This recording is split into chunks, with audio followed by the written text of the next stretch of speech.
Noida expressway के ऊपर investment करने के लिए एक सेक्टर की आज हम बात करने वाले हैं इस वीडियो के अंदर।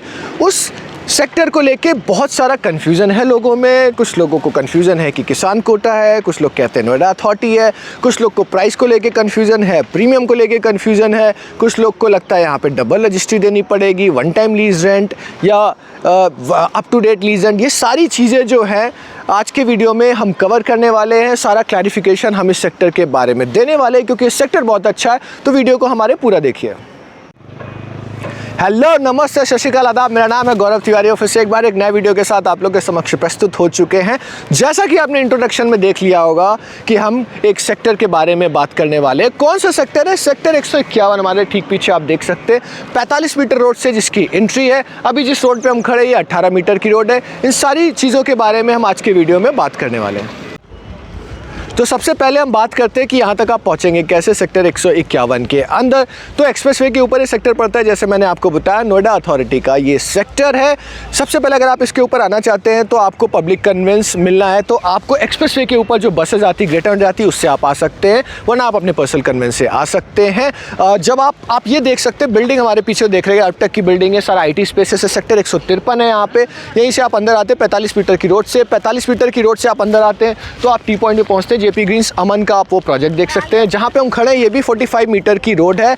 इस 45 मीटर की रोड ये आपकी सेक्टर 150 को जाती है। पीछे आप देख सकते हैं सेक्टर 150 जो कि नोएडा के अंदर सबसे पॉश सेक्टर है। वहाँ पे सारा रेजिडेंशियल है, उसके बारे में हम किसी और वीडियो में बात करेंगे। और उसके साथ में आप आ जाते हैं, ये जो रोड आप देख रहे हैं सेक्टर 151 का बोर्ड है, इस पर आप देख सकते हैं 18 मीटर की रोड है जो आपकी हमारे सेक्टर की एंट्री रहेगी। मेट्रो की बात करें तो सेक्टर 148 का मेट्रो स्टेशन है। रोड के उस साइड पे जाके मेट्रो स्टेशन आपको मिलता है। दूसरी बात, अगर आप यहाँ पे आना चाहते हैं तो अगर आप दिल्ली से आ रहे हैं तो कालिंदी कुंज के रास्ते से अगर आप आते हैं, कालिंदी कुंज के रास्ते से आने के साथ में जो पुश्ता पड़ता है, जैसे आप कालिंदी कुंज क्रॉस करते हैं उसके साथ में जो पुश्ता पड़ता है राइट हैंड साइड पे, आप उसको लेके आ सकते हैं, जो कि भविष्य में जेवर एयरपोर्ट तक जाएगा। लोकेशन बहुत अच्छी है। आपको लग रहा होगा शायद लोकेशन ख़त्म हो गई, लास्ट की लोकेशन है, लेकिन इस लोकेशन को मैं बोलता हूँ ये ट्राई जंक्शन है। नोएडा, ग्रेटर नोएडा और यमुना एक्सप्रेस जो आने वाले टाइम का फ्यूचर है। अब हमने कर ली 18 मीटर वाली रोड से सेक्टर के अंदर एंट्री। अब हम बात करेंगे पर्टिकुलरली इस सेक्टर की। सेक्टर में टोटल 2 ब्लॉक है, A ब्लॉक और B ब्लॉक। टोटल नंबर की प्लॉट की बात करें तो लगभग 775 के आसपास यहाँ पे आपको प्लॉट देखने को मिलते हैं। दोनों ब्लॉक A और B के अंदर एक ही साइज़ है, 162 स्क्वायर मीटर का, जिसका डायमेंशन होता है 9/18 1:2 का। बहुत ही शानदार डायमेंशन होता है और बहुत अच्छा सा घर बन के इसके अंदर निकलता है। अगर हम बात करें यहाँ पर रोड की कि सड़कें कैसी हैं, तो 9 मीटर की भी आपको इसके अंदर सड़क देखने को मिल जाती है। 9 मीटर थोड़ी सी सक्रिय हो जाती है, आपको मैं दिखा दूंगा अभी 9 मीटर की रोड। उसके साथ में आपको मिलेगी रोड 12 मीटर की और 18 मीटर की। मैं आपको थोड़ा सा आइडिया दे दूं, जिस रोड पे अभी हम खड़े हैं 18 मीटर की रोड है और ये जो रोड आप देख रहे हैं ये आपकी 12 मीटर की रोड होती है। 12 मीटर भी काफ़ी सफिशिएंट होता है, लगभग आपका हो जाता है 40 फीट के आसपास। दूसरी जो मैं बात आपको बताने वाला था, कई बार हमसे लोग पूछते हैं कि सबसे अच्छा इन्वेस्टमेंट कौन से प्लॉट हो सकता है। इसके अंदर सबसे प्रीमियम प्लॉट आपने वहाँ से एंट्री करी 45 मीटर की रोड से, फिर आप आते हैं 18 मीटर की रोड पर और ये सारे आपके प्लॉट है। A ब्लॉक के अंदर, B ब्लॉक आपका उस साइड पे A ब्लॉक है। A1 से लेके A50 मतलब लगभग तकरीबन इस लाइन के अंदर 50 प्लॉट है। 162 स्क्वायर मीटर के साउथ ईस्ट की ये डायरेक्शन होती है। मेरे हिसाब से ये सारी चीज़ अच्छी है, तो इसके अंदर प्रीमियम भी सबसे ज़्यादा है। तो अगर आप इन्वेस्टमेंट करने की यहाँ सोच रहे हैं तो मैं आपको बता देता हूँ, इसके अंदर इस लेन के अंदर आप देखिए कोई चीज़, या फिर अगर आप इन्वेस्टमेंट करने की सोच रहे हैं तो जो पार्क है, पार्क के पास लेने की कोशिश करिए, तो आपको फ्यूचर में उसमें अच्छा प्रीमियम मिलेगा। तो आप मेरे पीछे देख सकते हैं ये जो आप व्हाइट कलर का मकान देख रहे हैं ना, ये 9/18 की इसकी डायमेंशन होती है। 9 मीटर का इसका चौड़ाई और गहराई 18 मीटर की होती है। तो आपको थोड़ा सा आइडिया हो जाएगा, इसको कंप्लीशन बोलते हैं। ये बेसिकली आपको रजिस्ट्री के बाद बनाना होता है, वरना आपको पेनल्टी वगैरह लगती है। इस तरीके का बना के आप रेंट पे भी दे सकते हैं या आप इसको इस तरीके से बना के छोड़ भी सकते हैं अगर आप इन्वेस्टमेंट काफ़ी लंबे समय के लिए कर रहे हैं तो।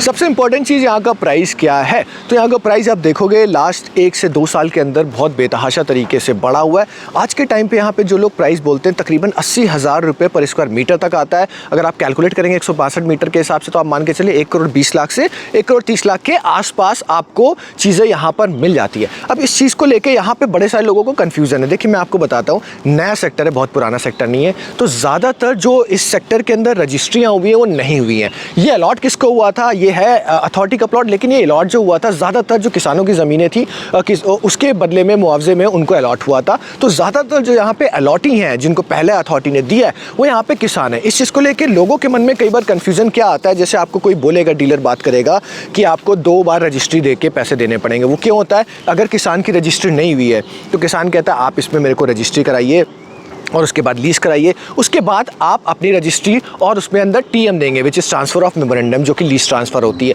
ये सारा होता है, इस तरीके से बड़ा सारा कन्फ्यूज़न होता है। लेकिन कुल मिला के ये सारी चीज़ें जो है ना प्रोसेस का हिस्सा है, लेकिन जो मैंने आपको प्राइस बताया उस प्राइस में आ जाती है। तो मैं आपको यहाँ पर एक सजेशन दूँगा, अगर आप कोई प्लॉट देख रहे हैं तो सबसे पहले आप प्लॉट लीजिए जो रजिस्टर्ड हो। जैसे मैं किसान हूँ और मेरे नाम पर रजिस्ट्री है, उसके बाद आप खरीदिए। उसके बाद क्या खर्चे होते हैं उस पर बात करते हैं। मान लीजिए मैंने आपको 1 करोड़ 20 लाख या 1 करोड़ 30 लाख में चीज़ दे दी, उसके बाद आपको देना होता है ट्रांसफ़र ऑफ मेमोरेंडम, जो टीएम होता है, लीज ट्रांसफ़र होती है 90 साल की, वो प्लस आपकी रजिस्ट्री जो कि 6% है। ये 2 खर्चे देने होते हैं। तीसरा जो खर्चा आपको चेक करना है वो आपको ये देखना है वन टाइम लीज रेंट। 90 साल के लिए यहाँ पे जो ज़मीनें लीज़ है अथॉरिटी के पास में, उसमें 2 तरह से होता है। एक होता है वन टाइम। वन टाइम का मतलब 90 साल के लिए एक मुश्त पैसा दे दिया, which is approximately 15% of the allotment price. अगर वो अलॉटी ने जो बेच रहा है उसने नहीं लिया है तो फिर आपको हो सकता है उसने अप टू डेट कर रखा हो। अप टू डेट का मतलब होता है ऑन अ ईयरली बेसिस। हो सकता है उसने 1 साल का ले रखा हो। कई लोग हैं जैसे मैं बेच रहा हूँ, मैं हो सकता है पूरे साल का पैसा जो काफ़ी बनता है ना दे के मैं 1 साल का करा लूँ, उस केस में भी आपको कराना होता है। तो ये सारी जो कैलकुलेशन प्राइस की होती है, इन सारे एस्पेक्ट को ध्यान में रखी होती है।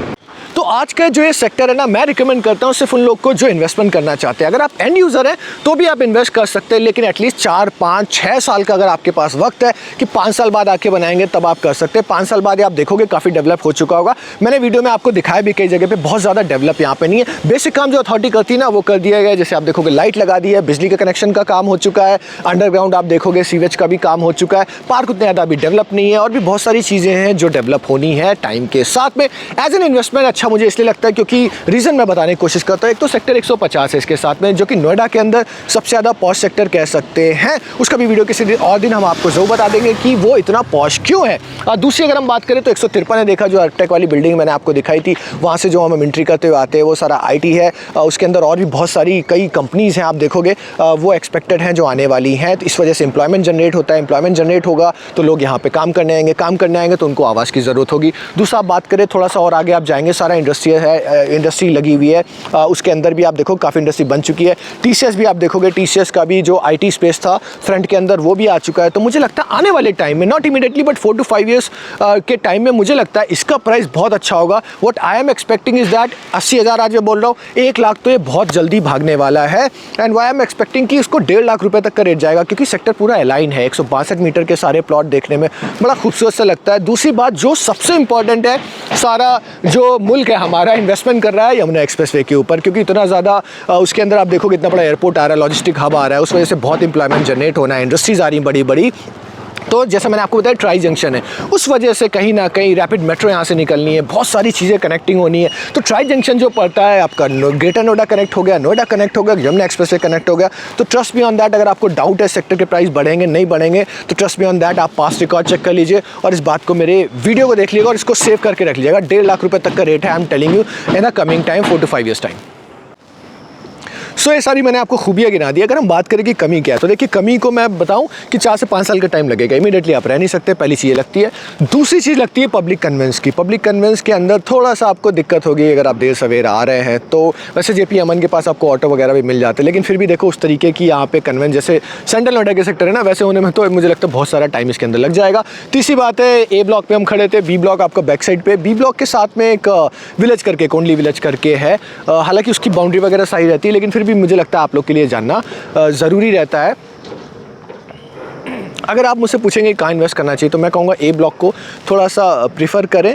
दूसरा अगर आप मुझसे पूछेंगे तो मैं कहूँगा आपसे कि रजिस्टर्ड प्लॉट ही लें। अगर रजिस्ट्री नहीं हुए, किसान आपसे कह रहा है या अलॉटी आपसे कह रहा है कि पहले वो रजिस्ट्री कराया करेगा, थोड़ा सा टाइम कंज्यूमिंग प्रोसेस होता है और कहीं ना कहीं मुझे ऐसा लगता है कि वो चीज़ ठीक नहीं होती है, उसमें कई बार गड़बड़ झाले की परेशानियाँ हो सकती हैं। तो जो रजिस्टर चीज़ें रजिस्टर ले ले। जब भी जिस डीलर से भी आप बात करें उससे पूरा कैलकुलेशन भी ले ले कि कितने पैसे इसके ऊपर, कितना खर्चा है, ताकि आपको यहाँ पर क्लियरिटी आ जाए। तो ये था हमारा आज का वीडियो।